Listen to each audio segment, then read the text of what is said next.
Hello, you guys. Hello, happy Friday. Happy Friday. Happy Friday. Happy Friday. I'm happy it's Friday. It's been a long week, you guys, but I am so happy to be here tonight. It is an honor to sit before you. Can you guys hear me? Let me go to my comments so that I can make sure that you guys can hear me. Hey, Chris. Hey, Tanisha. Can you hear me? Am I clear? Welcome, you guys. Welcome to tonight's show. Let's be clear. It is an honor once again to be before you on this platform. For those of you who do not know me, some of you do, but I am Tamara Johnson. I am the creator of this show. I am the creator of Make It Rise, Rebuild Intentionally and Strategically for Effectiveness. And I am an advocate for healthy marriages. And our goal is to bring together or create a platform where we are changing the view of how society has defined marriage. So I am here. What we do on Let's Be Clear, usually it's me and my honey, but tonight it's a ladies' night. So what we do on Let's Be Clear is we provide this platform where we're bringing in different couples, married, dating with a purpose. I've even talked to some that are divorced. We have a lady tonight who is divorced. Hell, I'm divorced, right? But I'm dating with a purpose. So, and what we do, we have topics where we want to give you, the viewers, hope, right? There's no one thing that happened under the sun. If it happened to me, it could possibly be happening to someone else. And we just want to encourage you and let you know that there's other people out there who have gone through it. Some of us have made it on the other side of through. And every couple or every person that I have on this show, we ask, the prerequisite is that they are being transparent and they are being open and available to share their walk and their journey, not to down anyone, but really to help those who are watching. And because I'm a Christian, so it's all about giving God the glory, right? So you'll hear me say some things about my marriage or my divorce. You'll hear me say some things about it, but I want to be clear, it's never to talk anything bad about my ex-husband. We're actually good friends. We're actually great co-parents. So it's not about that. It's all about giving God the glory and helping someone out there get through whatever that struggle may be or whatever that walk or that hiccup may be. So I know a couple of weeks ago we had a young lady on, a minister, and Miss Yvette, we were talking about the power in being anointed, yet there's also power in the attack. And so she brought so many great nuggets. When you look at her, she seems so mild-mannered, but when she speaks, it was just so powerful. But that's the anointing that lies within her. And so we talked about that a couple of weeks ago, and I thought it was very important. Hey, Tanya, I thought it was very important that we brought that on the show, because many times people think just because you are Holy Ghost filled, you speak in tongues, you a God follower, you go to church every Sunday, you pay your tithes, you make good money, your kids are good. They don't think that the attack comes. But I want you to be aware that when you're doing all of those things, especially if it's something tied to kingdom building, the attack comes extremely strong. And so you have to know that you have to stand in that thing, right? There is another side of that, but you'll never see it if you give in. You'll never see it if you give up, right? Many of us are so quick to throw in the towel. And what I like to say is, don't throw the towel in. Grab the towel and wipe up what's spilled, right? So that was a very, very great show. Tonight, we're going to be talking to Miss Maisha Young. She is a divorcee. She will be talking about healing before dating again. And I can add some things to that tonight, because that is my experience. That is my experience. And so, like I said, we talk real experiences with real couples. Well, tonight is real experiences with real women, real people. We're not here to sugarcoat anything. We're here to help. So what I'm going to do is bring Miss Maisha Young in to have her introduce herself, you guys. Let's see.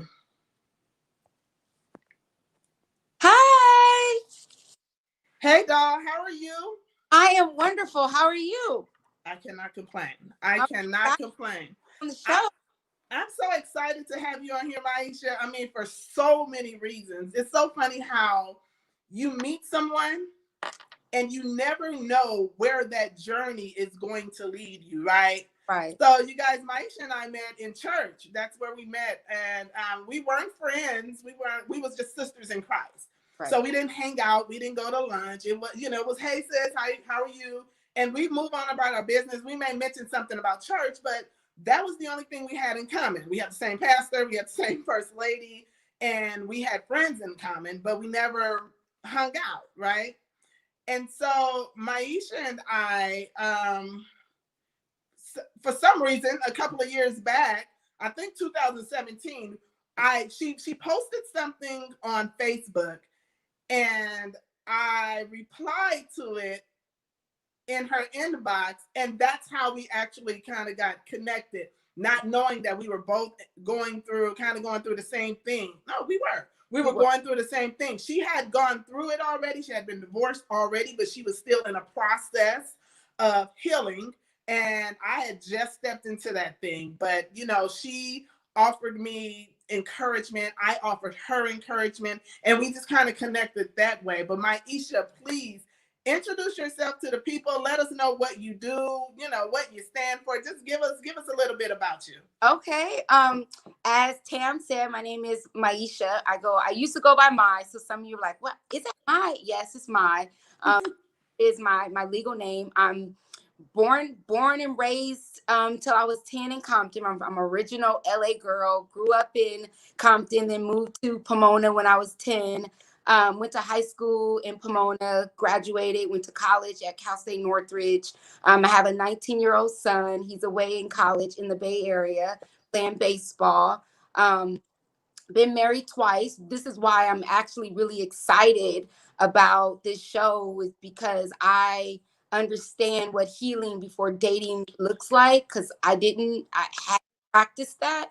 So I'm here to just indulge in what that looks like. What I currently do, I am a business owner, an entrepreneur.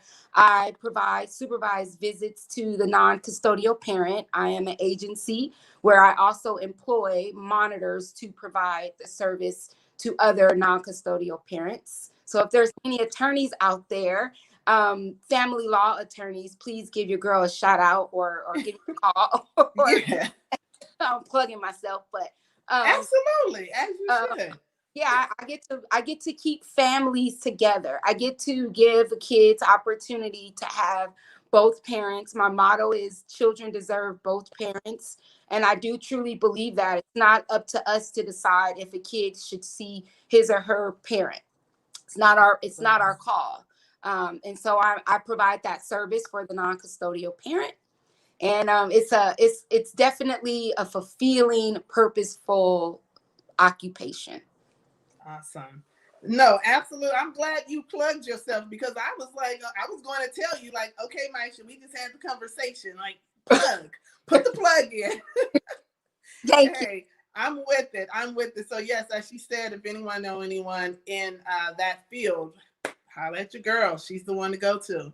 Yeah. But Maisha, I just want to go ahead and just jump right on in there. Let's I'm do gonna this. ask you a question. Okay. What does healing? What does that mean for you? Like, how would you define healing?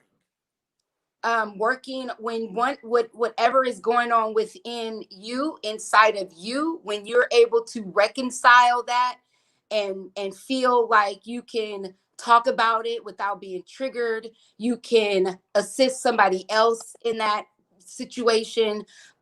You have worked through it or walked through it. It means to reconcile whatever adversity you have had. um, Yeah. Yeah. So what I did earlier, I looked up the word healing. Okay. And I just said, well, let me, because we have our definitions and we're on point with them, but I want to read it the way the Webster's dictionary said it. It says it's the process of making or becoming sound or healthy again. Ooh. The process of making or becoming sound or healthy Again. again.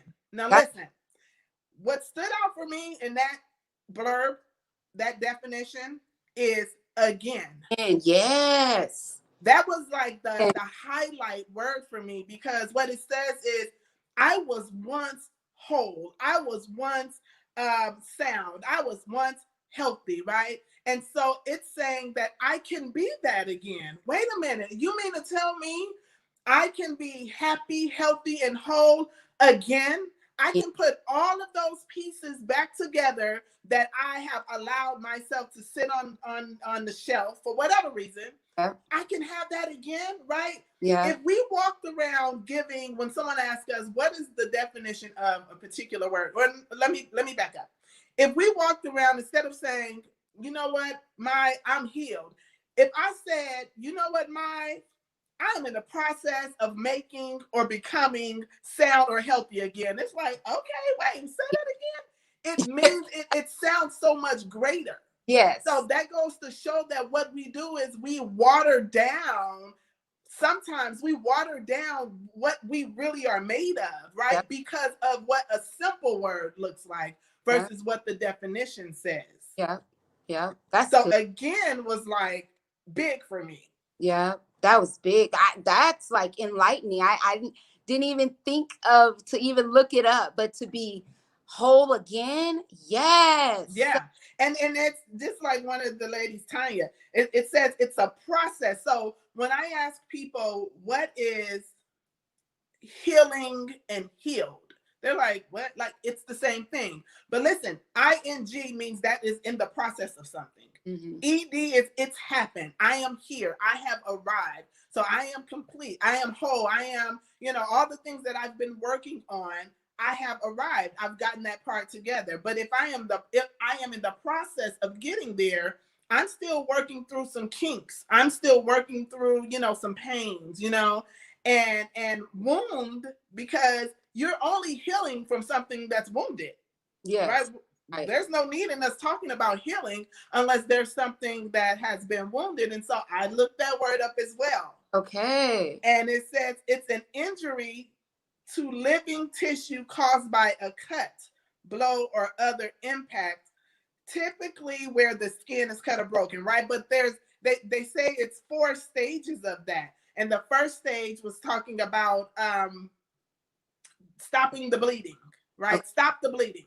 So Okay. when we are hurt, when we are wounded, the first thing we want to do, if we were cut, the first thing we're going to do is apply pressure because Right. we want to stop the bleeding, Right. right? Right. And so when we're trying to get healed from something, we're applying this pressure to stop the healing. The second thing says it's clotting. So we all know there's like a healthy and unhealthy clotting. When we are cut and the blood begins to clot, the body is so smart. It's to help us to Yes. recover, right? Yep. So that we don't bleed out. And then it says rebuilding. So it's rebuilding the skin that's been broken. But what the number 4 was so major to me. It says maturation. It says even after the wound looks closed or repaired, healing is still happening.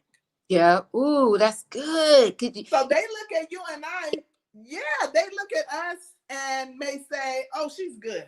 But there's healing still happening. Amen to that. I know that for sure. For me, I'm still healing. There's still the wound, like you just said, is closed, but there's still triggers, there's still moments, there's still things. The moment when I don't get mad about what happened to me, then I know that I'm completely on the other side, but I still get mad. I get Yeah, mad. So I know right. that I'm still healing, and I'm not ashamed to say that. I'm not ashamed. Absolutely. No, do not be ashamed to say it. The society will have us feel as though we have to step up to this plate that says, I've gotten it all together. I am no longer being affected by what happened to me. I don't care if it was 20 years ago, because you say, well, how long is it going to take for you to heal? Well, how deep was the cut? Right. Right? Yes.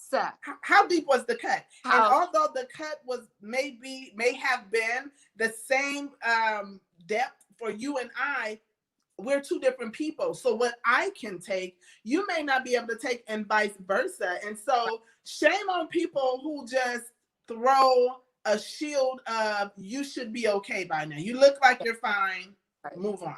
No, I agree with that. 100%. 100%. Well, I've gotten to a place in my life that I don't listen. It's very, you have to be somebody that I trust in order to listen to, because when I went through my second divorce, first of all, my first marriage, I got out of that marriage and got right into the second one. I didn't heal from the first one.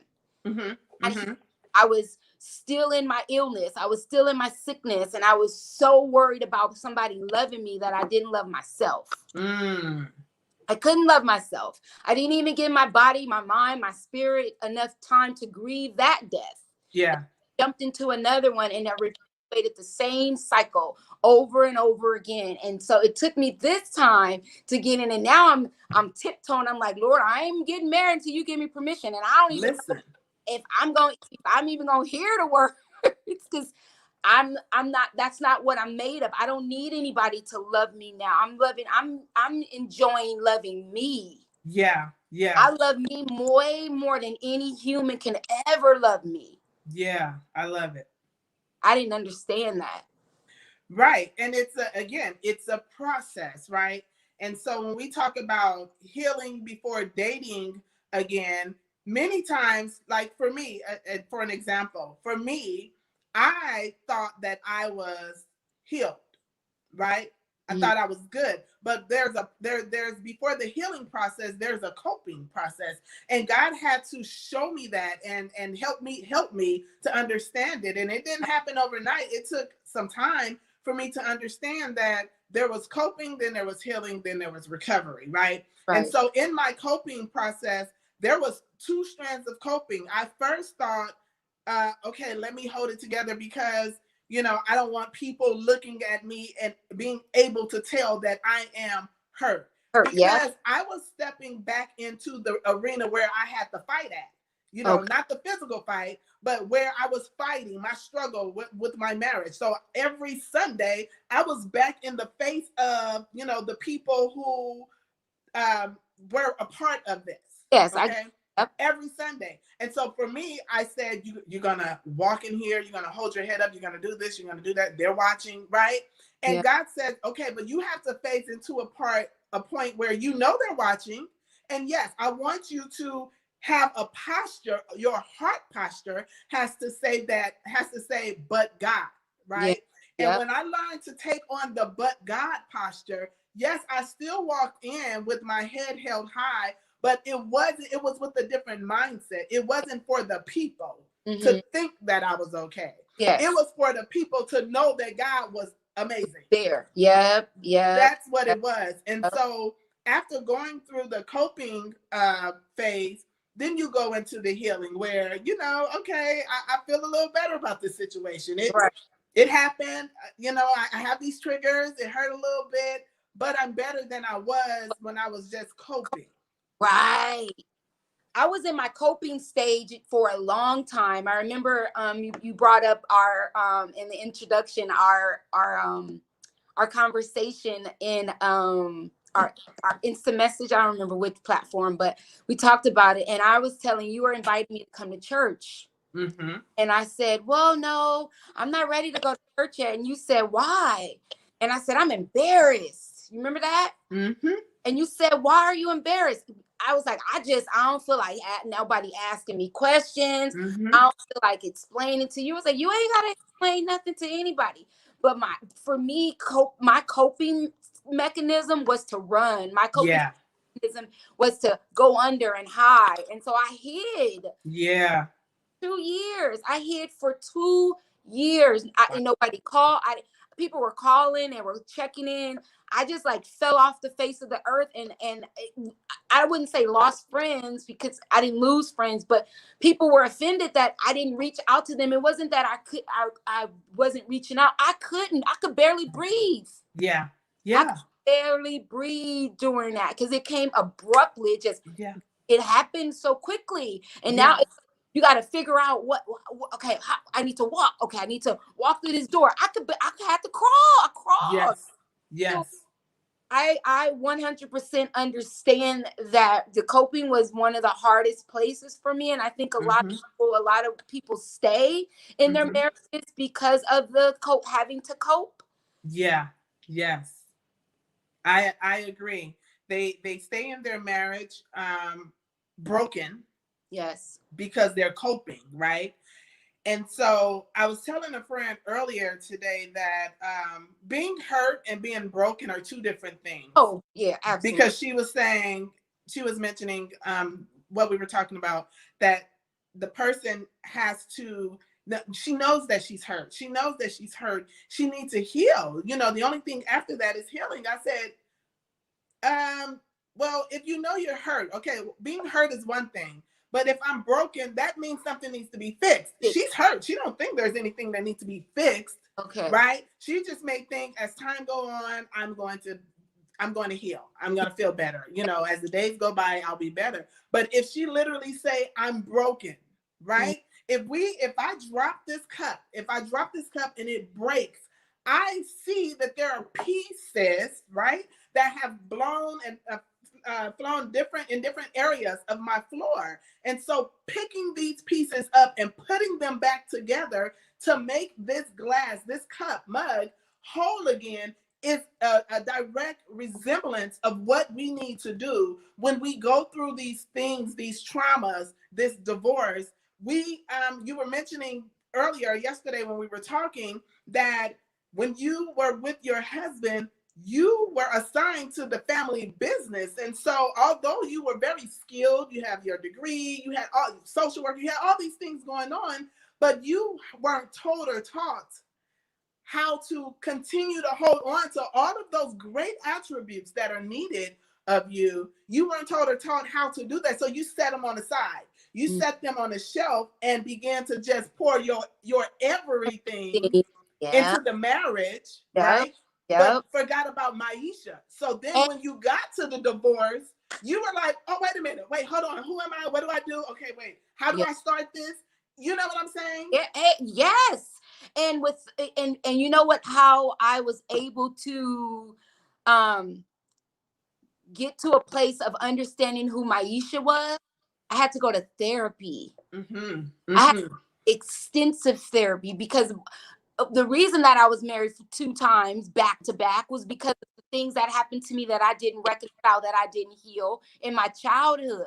Listen. Right? Yeah, so there was things that I was looking for. I was looking for love in all the wrong places. Yeah. I didn't know who I was. I didn't get the nurturing that I needed from a parent. I didn't need, so I was looking for it in a relationship. Okay, so let me get married, and then he's gonna be my husband, and then we're gonna have a family. Yeah, you can do that. It can get you a husband. Your skill set can get you a husband, but that marriage is gonna last if you're not whole inside. And I wasn't. Right.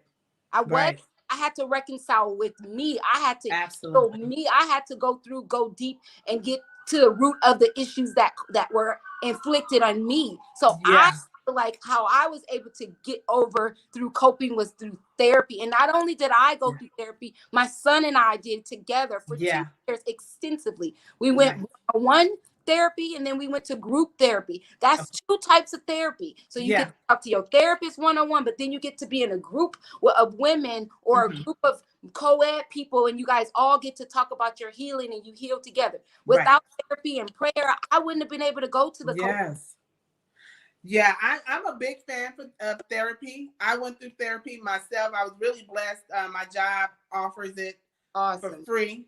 Yeah. So I was really blessed to be able to go while I was at work, like during my work hours. Yeah, and it wasn't something that I talked about. Right. Maybe a couple of people knew that I was going to therapy, but I needed to go to therapy because there was this stigma that had been placed on me, you know, the strong, well, she's so strong. But what happened was I gave them that. I gave them that definition of me. Like I could take it, I got this, I'm good. How are you? I'm good, right? My response was always, I'm good. And so they expected, but there was still something going on the inside of me. And there was something that you shared, you mentioned about as a little girl, what you didn't get, right? Yes. Many times, and I asked this question, what is the issue when the issue is not the issue? Yep. And that means Boom. we see the surface thing, but that's not the issue, right? Many Right. times we're operating still as that 10-year-old girl. Yes. And I'm that 10.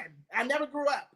Yes, that was me. I lost my mom at 10. So I Mm, stopped emotionally growing. When my mom died, I didn't get anybody to take Maisha and nurture that little 10-year-old girl to health, to back to life. I didn't. So I went through mhm. life and acted as if I was okay. I wasn't okay. Right, Okay. right. You weren't okay. You were not okay. And one of my good friends, Audra Herb, she spoke this word the other night. She said that, many times we say that we don't need validation from man. We don't need validation from man. I don't need a man to validate me. You don't need a man to validate you. But she said the first form of validation should have come from our fathers. Yep. Yep. So Yep. I agree with that Yep. wholeheartedly, Yep. because I say today about my daughter and her father, their relationship. She don't know what she's supposed to be treated like unless she see it from you first. Not Yep. my new boo. Not Right. no, that's fine and dandy. But it is very important that father validates his Yep. daughter, or Yep. he shows his son, hey son, this is how you do this. This is how you speak to a woman. This is where, this is how you act or whatever. Yep. That is the first form of teaching or validation, right? As a child, you don't know that I don't need validation from a man. I need it from God. You don't know that as a child. Now Right. it's poured into you, it's taught, but initially, the only way that I can show my daughter who God is by having the attributes of who God is, Yes. Yep. right? Yep. So God shows me and tells me who he is, and I have to then put that into my daughter. I have to show her who he is by being who I am. And if I Right. am not giving her a good example of who God is, then as she grows, there's going to be some pieces that are missing. Yep. And she will look for them in her relationships, her friendships, at work. She's going to need that extra push because she never received it or was taught as a child. Right. And to piggyback off of that, it's also imperative that our children see that we are treated with love, respect. Mm-hmm. Because then if they'll say, well, I know for me, I didn't want my son to grow up in a house where his mother was talked to crazy or was treated less than a human, right? I didn't want him to think that that treatment was okay, because then he'll take that same treatment, as you were saying, think that it was okay, and then now he's going to go and give it to a young Yeah. lady, and, Yeah. and that you can when if and treat how, what am I trying to say? Think that that treatment is okay and treat her less than the way that she's supposed to be treated. I Right. didn't him. So I left not only for me but for him too. And I'm thankful that Mm-hmm. I had the wherewithal, the strength, the resilience Mm-hmm. to get out of it and be okay and be able to Yeah. 5 years later talk about it. Because 5 years Yeah. ago, I told you men were stupid, right? That was just an out of the blue message. I sent her a message and I said, hey, sis, how are you? Her response was, men are stupid. And all I said was, I get it. Hey, your point is valid. It's okay. Like, it's okay to feel that way. That's where she was at that point. You're good. That was hilarious to And I me. don't even remember what triggered it. Why? What, you just said, how you doing? I was like, I'm good, but men are stupid. Yes, just straight up, men are stupid. I said, well, it's one of those days, and I'm not mad at you. But listen, you talked about it being 5 years. Did you date? You've been divorced for 5 years. Okay. Did you dabble in dating after that, or what happened? Good question. Okay, so for 2 years, I was under a rock. I went through some self-esteem issues. I didn't feel pretty. I didn't feel pretty on the inside. So for me, my beauty it's not about outside for me, it's about inside. Yeah. And so inside, I beat myself up. I beat myself up for getting into a marriage. I went through the whole beating up myself, okay? Like Mm-hmm. feeling woe is me, right? So Mm-hmm. for 2 years, I didn't date. And my friends were like, oh my God. Well, first of all, majority of my friends are married. They're all married, been married for years, right? So Okay. only one now. One of my other girlfriends is single, but the bulk of my core group of support are married, right? And so my girlfriends were like, okay, so it's been 2 years, and my guy friends, their husbands too, they're like, it's been 2 years, you should date. And I'm like, no, I'm not ready, I'm scared. I had PTSD, right? I had relationship PTSD, and I was like, no, I'm not ready. Oh no, I'm scared. I don't want to give myself. I was going through my body dysmorphia of my body not looking right, or what if he don't like my boobs, and what if all that, right? So Yeah. 2 years I didn't date. So the third year I was like, okay, I'm a date. So I dated somebody from my past, like my first love. Okay, I dated that. It was good, but I wasn't ready. So a lot Got of it.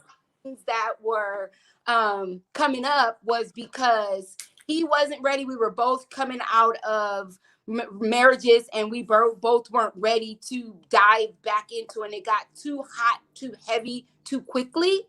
Yeah. I did stop dating him, and I read this book, Tam, and this book is called Love in 90 Days. Since you asked, I'm gonna tell you, right? So I read, Yeah. and this book tells you to date, but don't. So um, you date as a Christian woman. So you don't have sex. You don't do anything on an intimate level, but you have to date to see what you like. So Mm-hmm. it encourages you to date three men. Okay. So you date. So I dated three guys, and it gives you a what to do. Okay. Okay.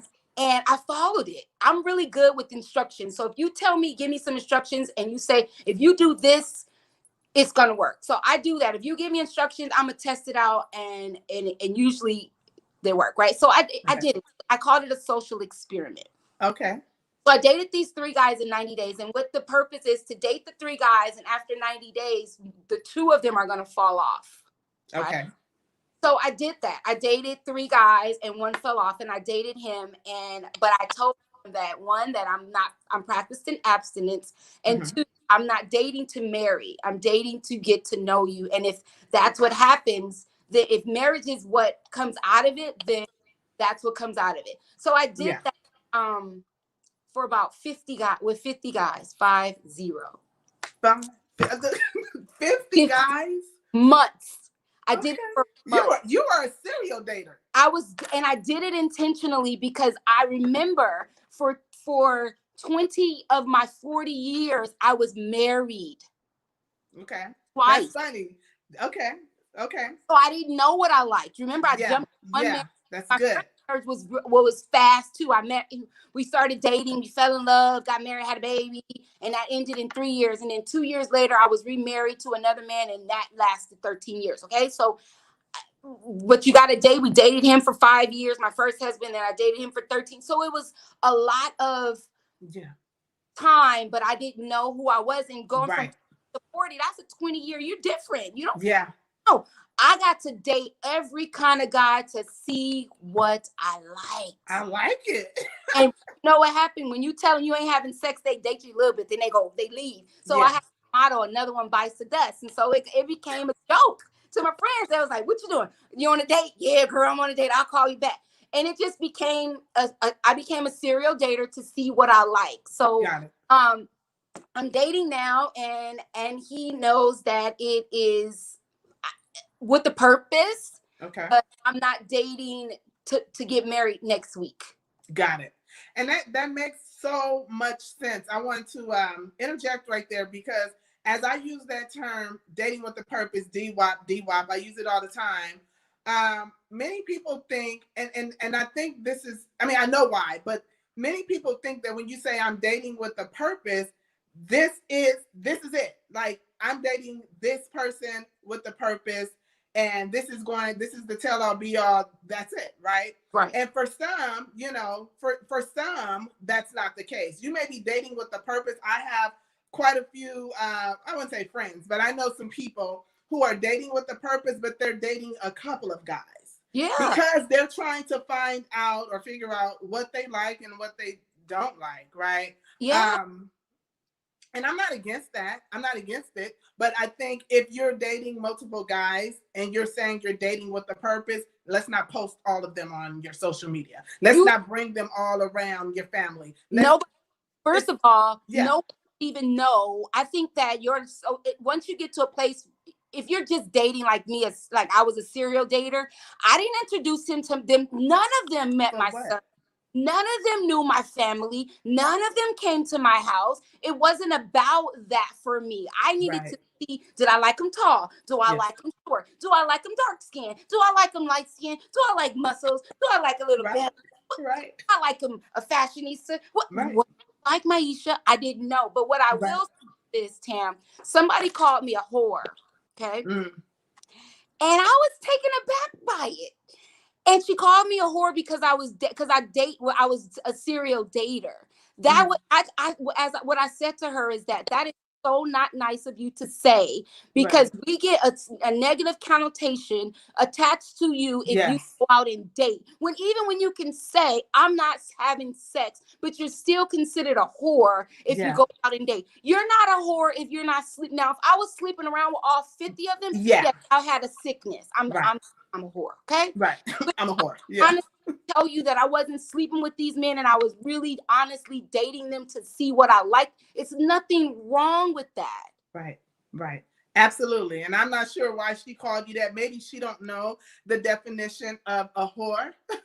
She's a devout Christian that is stuck in her own little bubble and not Mm. don't know what she ain't ever dated and she needs to date, and she would realize that dating and not fornicating, if you date 3, 4, 5, 6 men and you're not fornicating, that is called a friend. That's just a friend. That is just a friend. I definitely agree with that. Well, unfortunately, she had you pegged wrong, and I and I'm glad you didn't allow that to get to you. You continue to do what you needed to do for Maisha, Yeah. right? So with dating with a purpose, when did you realize that there was some things that you needed to work on you, not the person you were dating? Because I know for me, I'm dating with a purpose, and I need to find out, I need to ask questions, I need to do this. And in all of that, there were a whole lot of things exposed about Tam. So the same way that you said, 20 of your 40 years, you were married. Mm-hmm. Well, yes, I was with one person for 18 years, married 14. Prior to that, I was with one person for 9 years. So I was a kid. So now, as a divorced woman, learning who I am, what I like, what I don't like, I'm dating with the purpose, yeah, but what I had to do was backpedal a bit and date God with the purpose. So Yeah. God said, date me first so I can show you how you deserve to be treated. Yeah. So I can show you the true meaning of all of these things that you use, you teach. I want to show you the true meaning of that. And I'm going to show you that in the guy that I have, given you or blessed you with. But Yeah. you need to date me first. We need to have an intimate relationship, because for so many years, when you're married, there's time that has to be split. Yes. And God forbid if you have a kid. So if you have a child, God still wants his time. You still have to have that relationship. But if you are single, you have no man, no kid, it could be you and God all day, every day. Right. But when there is a man involved and your kids, you have to spread your time. Yes. It's no way around it. Right. There's no way around it. And we know that God is a jealous God. So we can't say, well, God, this is the man you gave me, so you tripping, right? He's like, yeah, no, it doesn't work. It don't work that way. Right. But here's one thing that I like to talk about often is, who God made for us. You will know. There's no way around knowing who God has actually made for you, who your king is, right? He'll tell you if you have that relationship that I'm talking about. He will tell you, because there's certain things that man is, and it's not that he's perfect. Right. The man that you're dating, oh no, he's not going to be perfect. He's going to enhance who you are, right? Yeah. He's not going to come in thinking that he needs to complete you. or fix you. Because you're not, I mean, if you've done the work already prior to getting into the relationship, not you've healed before dating, Yeah. you're good, right? Right. You're Right. good. He doesn't give us people to complete us. Right. And No. we hear that so often. Oh, he completes me, or she complete me, or he's my world, or she's my world. Well, what happens when your world is having a bad day? Right. Right. Right. Right. Right. That part. Right. Now what? Now Right? Now what? y'all both having a bad day. Neither one of you could shake it off to help the other person. Like you can't shake it off. Yeah. What happens? Right. I mean, we have to be very careful with the words that we use. What I'm gonna look at some of these comments. We got quite a few. Awesome. We have quite a few. So let me scroll up. We have oops. Sorry. Oh, okay. So Tanisha says, have Maisha drop her contact info in the comments. My friend is a minors counsel attorney. She said, I think that's how you say it. So you make sure you put your info in there, Mai. I will. How do I do it? Do I put it in the chat? In the comments. I can do it. Yeah, put it. You put it in the chat, and then I'll put it in the comments. You're like, how do I do it? Okay. Let me see. Thank you. Hey, Audra. Then Shay, you got a lot of hands. We got a lot of amens. We have a young lady, Tashika, my childhood best friend. She says, I'm not divorced, but I'm a widow. And I can most definitely relate. And we had a lady on here that was a widow. And same thing, right? There was still a death, we talked about till death do us part. But okay, now how do I get back into the dating scene? Like, and then is there some guilt going on that it's just, I'm sure there's a lot that comes with that. You mentioned something about blaming yourself. Yeah. And I wrote down forgiving. I wrote that down because I wanted to come back to it. That is so important. It's so important that we forgive, but most important that we forgive ourselves, because many times, and I know I did it, I was questioning like, okay, so what could I have done better? Yeah. Or what did I not do? Or, like what, because for me, of course, I was like, it wasn't that bad. Like, so I must have done something wrong. And then I began to pinpoint certain things. Or maybe if I had done this and I'd done that, I just got to a point where I asked my ex-husband, I just asked him, what could I have done, better or not at all? And he ran off a couple of things. One thing that was really big for me that he said, and it was his point of view. It doesn't mean I agreed with it, but it's his point of view, and I understood why he said that. Okay. He said, because you wanted me to be more like the men that you admired. Mm. So rather that is a him issue, yes, or a me issue. That was one of the things that he said, and so I had to step back and think about how me, like at that point in that season, I knew I want a man that does, but I was relating it to what God said I deserve, right? I want a man that does this, that, or the other. But God says it was my way of delivering it. Okay. So it wasn't that I was wrong with what I wanted, because what you want is what you want. But God says your delivery may have come depending on the person that you're with, right? Yep. So that's why I always tell couples, many times there's no right or wrong in this. It is the lens that we are viewing something from. Yeah. I'm viewing it from my lens that came with whatever my childhood traumas are, and you're viewing it from a lens from whatever your childhood traumas are. And so our opinions about it, they're different. Yeah. Where we become wrong at is we're not able to sit and have the adult, mature conversation about how do we get to where we really want to be. Because this isn't working for us. How I want it isn't working. How you want it isn't working. What do we do? How do we create and design a plan? Marriage Policies and Procedures, my first book. That was my own little plug. But anyway, how do we design and develop a plan that is going to work for our union, right? But we have to talk about it. We have to talk about it. We have to let the little girl go, right? We have to grow up. We have Yeah. to let the little boy go. We have to grow up. And many times that is what's happening in these relationships and marriages. You have the little kids going at each other. No Yeah. one is willing to grow up, or you have the adult woman or adult man and the child in the person that you're married to. And so now, especially with healing while you're dating. Now, I Yeah. don't know if you experienced this, but if you step into a relationship and just say both parties are broken, Yeah. I did.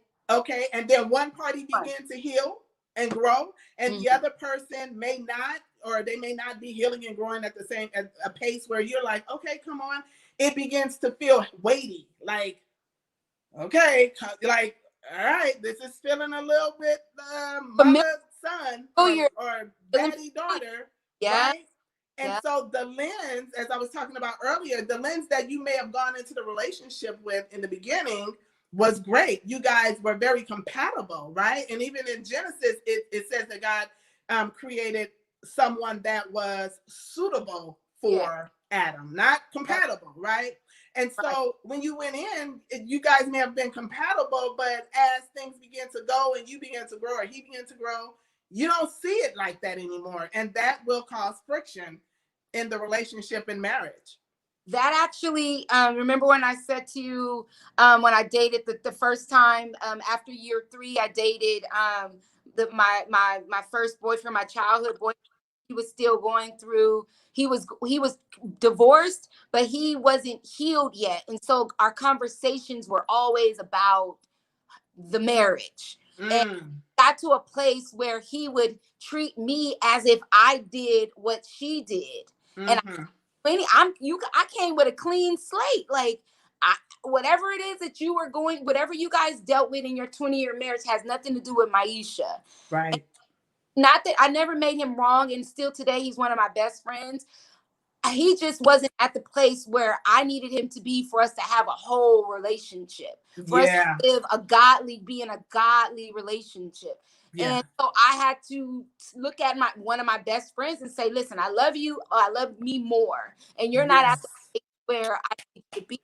So go and get some therapy, and then we can talk about it. He still ain't got the therapy. So hey, I gotta move on with my life. Like I can't Yeah. sit around and wait for you as much as I wanted him to be the one. I'm not willing again to put myself in a third. They said you do the same thing the third for three times, you insane. Yeah. They say what? You what? You insane. That's right. You So keep doing the I'm not same thing over and over, but getting the same same. results. Yeah, I'm not that's doing. a little crazy. Yeah, I'm not doing that. So in terms of dating with the purpose, I am dating with the purpose, but God hasn't given me the permission to remarry. Mm-hmm. Um, Mm-hmm. I haven't gotten the okay to remarry. I Mm-hmm. got having the person that I'm with is wonderful, and he's amazing, and I enjoy my time with him, and we, I love him, but am I ready to run down to the city hall and get married? And it's not to say that he's not it. It's just that Yeah. God, I have to wait for God.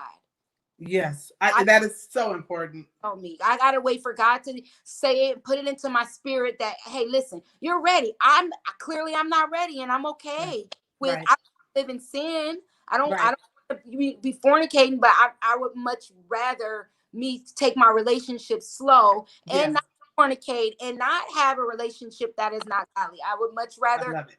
me and he says, oh, you have me as a secret. It's not that you're a secret. I'm protecting us. Yeah. Listen. What are you doing again? Protecting us. Mm-hmm. I don't need to the whole world to know. On my relationship status on my Facebook, it says I'm in a relationship, but it don't need to know. Y'all don't need to know who he is. I'm not Listen. secret. Wow. I like that you said I'm protecting us. Yes, I I'm like that. protecting I us. am protecting us. And when it's time for me to reveal, because tomorrow we can break up. That's true. He's not That my is true. not my fiance. Tomorrow we can break up. And That's I true. blasted you all over Facebook and social Right. as the one. I'm not doing that to myself. I'm not. And so if I have to tell them, if I'm dating you, if you want to be known on social media, if that's your thing, you might not want to date me because I'm not gonna put you on, and I'm not hiding you. Right. It's not. It's not that I'm hiding you, but God hasn't given me. He hasn't given me the approval. Nope. And I don't care. And I'm sorry. Nope. Probably gonna be mad. Probably gonna break up with her. I'll be single again. Right. You said I'm good at being single, right? Yes. I actually here. I'm gonna keep it 100. I love being by myself. But my granny told me, she said, you 45 now. And I don't want you getting comfortable being alone. She 85. And she said the one mistake that she regrets is that she did not remarry after her marriage with my grandfather dissolved. So right now at 85, she's living alone in her house with no anybody. She said, yes, you get to a place where it feels so wonderful to be alone. And it is. It's a beautiful place. I'm at home all by myself with my little dog. I enjoy it. Right. It's the peace. It's your sanctuary. Yeah. But I don't want to be 50 by myself. I'm gonna keep it weird. I don't. But no, I get it. And there's so many women that just say I don't want to be married. And I get that too, if that's your choice. But what I will say is if you are going to be married, don't just marry just for the sake of saying I'm someone's wife. Right. Because you don't want to get into something that is not designed for you. Right. No. You'll be on this show talking about healing before dating.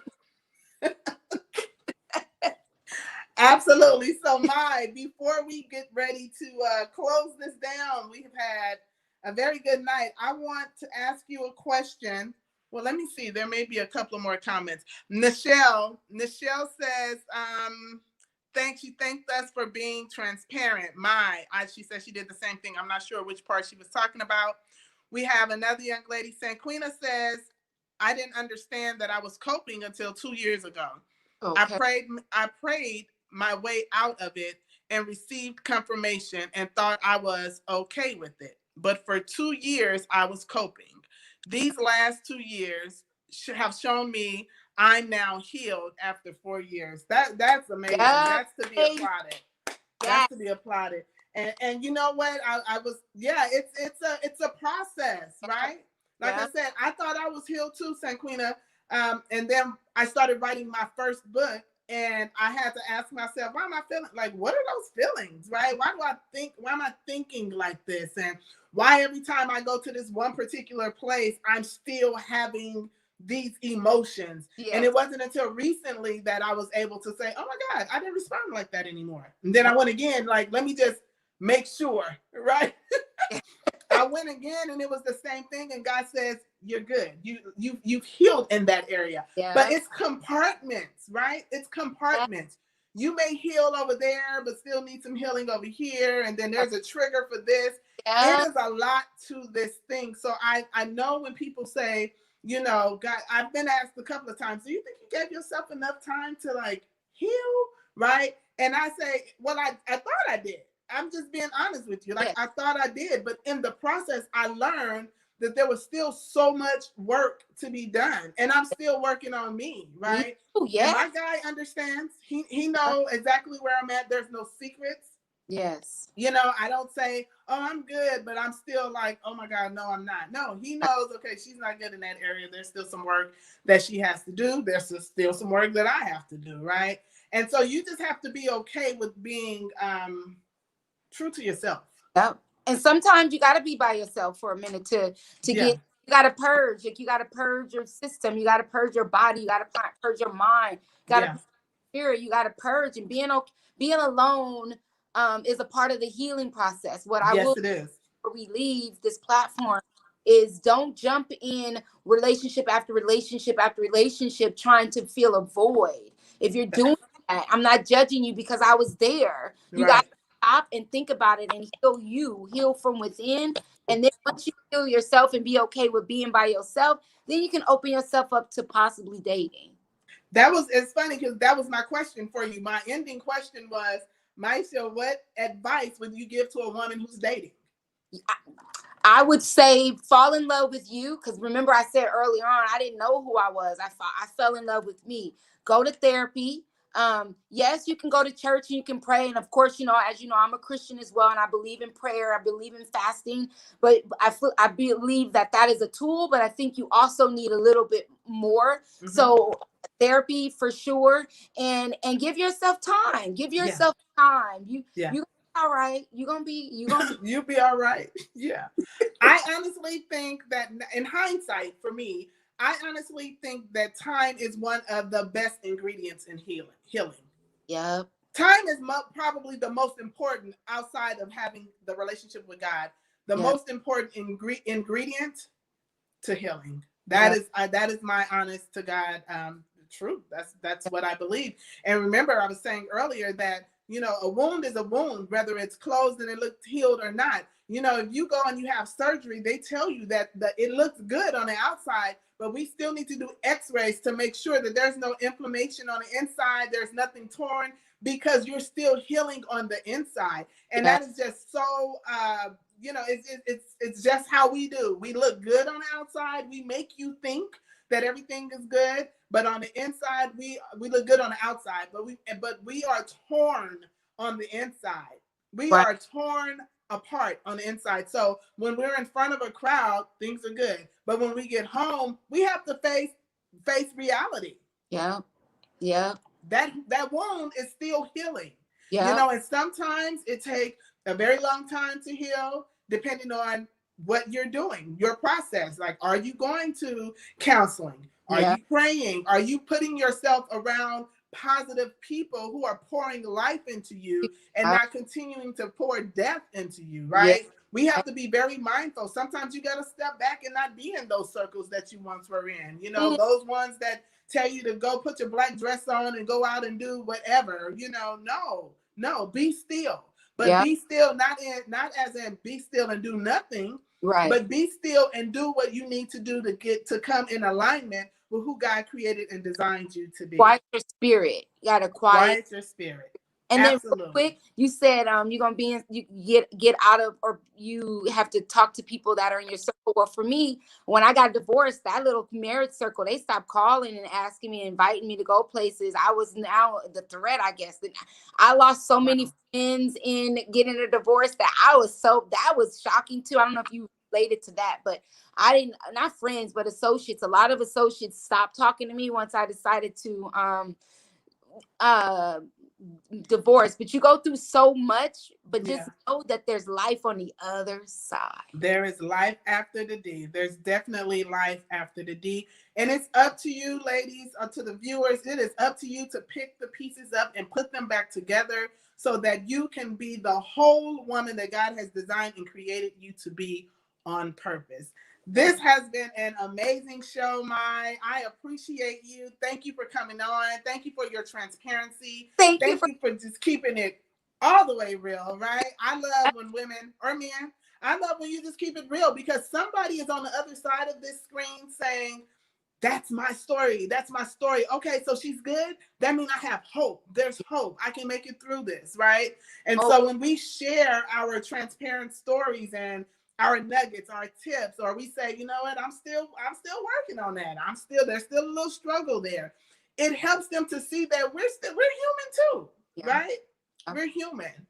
So is there anything else that you wanted to say before we get off of here? Keep your head up and pray.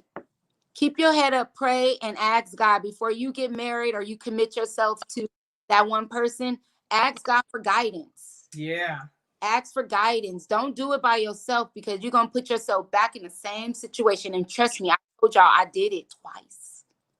What'd you say? Twice? Twice. I ain't doing it again. Now you say I'm sound scared. I'll be scared. I'm the man. I'm the guy. Ooh, no, don't say marriage.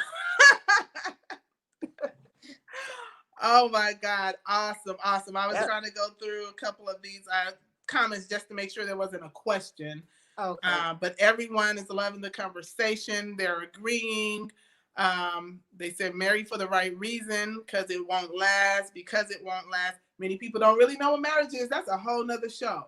Marriage is not the signature on the paper. It's not the wedding. That's not marriage. Consummation is marriage. Yes.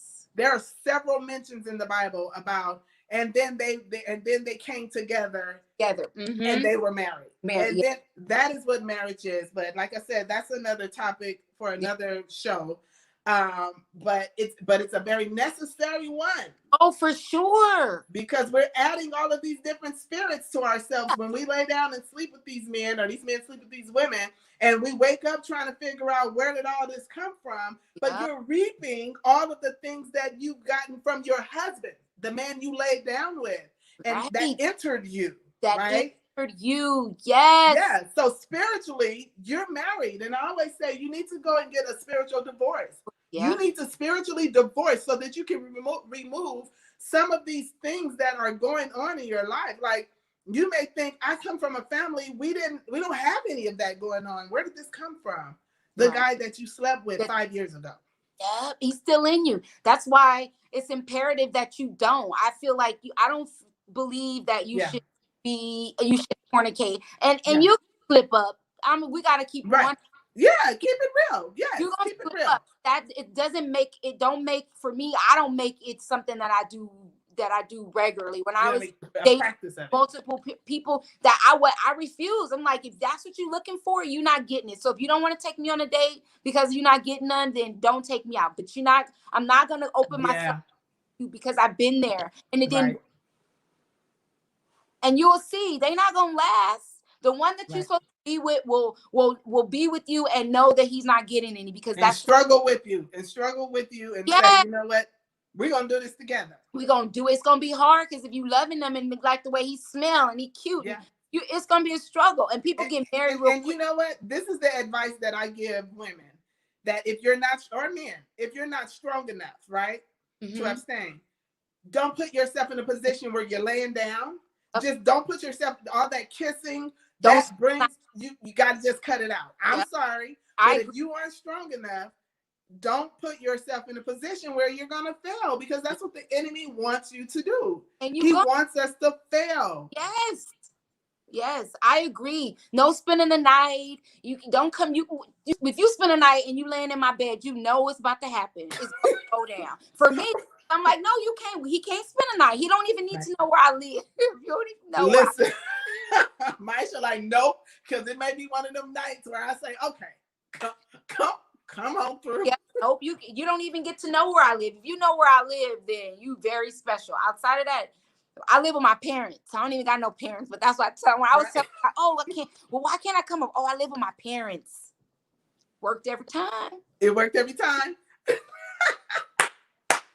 I love it. I love it. I love it. Well, again, Mai, thank you so much. I'm going to be joining you on your show soon. Yes. I can't wait. We'll talk about that. You're going to be joining me, and we're going to talk about your book. You're going to talk about you as an author, because